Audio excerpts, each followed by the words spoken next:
Colors TV के popular show सहर होने को है में माहिद और सहर जिस चीज से भाग रहे हैं वही चीज उनकी जिंदगी में उनकी किस्मत में लिख दी गई है। और अब इस तकदीर को फॉलो करते हुए सहर और माहिद को पता चल गया है कि उन दोनों का रिश्ता एक दूसरे के साथ तय कर दिया गया है और दोनों ही इस शादी के लिए तैयार नहीं है, लेकिन दोनों ही इस शादी को करने से मना नहीं कर सकते हैं।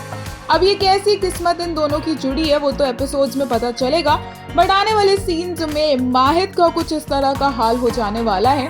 ये बीटीएस ग्लिम्स आप देख सकते हैं कि किस तरह से माहिद सुध-बुध खोकर रास्तों पर चलने वाले और पूरे कपड़ों पर उनके मिट्टी लगी हुई है और अब तो उन्हें रास्ता सिर्फ और सिर्फ सहर ही दिखा सकती है, क्योंकि लेटेस्ट एपिसोड में भी ऐसा ही हुआ।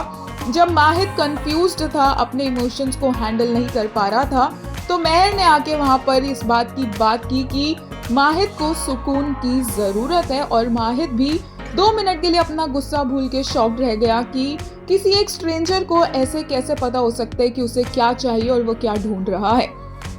एक यूजर ने कहा, the promo is bread taking OMG, Mahid's fear of commitment and Seher turning out to be like his mom, and Seher's fear of what's about to come, and Rishita's dance and the white aesthetics is love.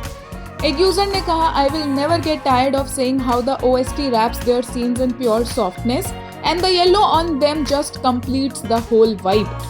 एक ने कहा, two dangerously pretty people casually destroying my mental stability. एक और ने कहा, Seher's sweet words just made his anger vanished in seconds. Mahid is too stunned to understand how a stranger knows sukoon is all what he is looking for all the way. एक user ने कहा, can't wait to see making Seher as Mahid's weakness. वहीं एक और ने कहा, their first proper convo, everything about this scene was top notch.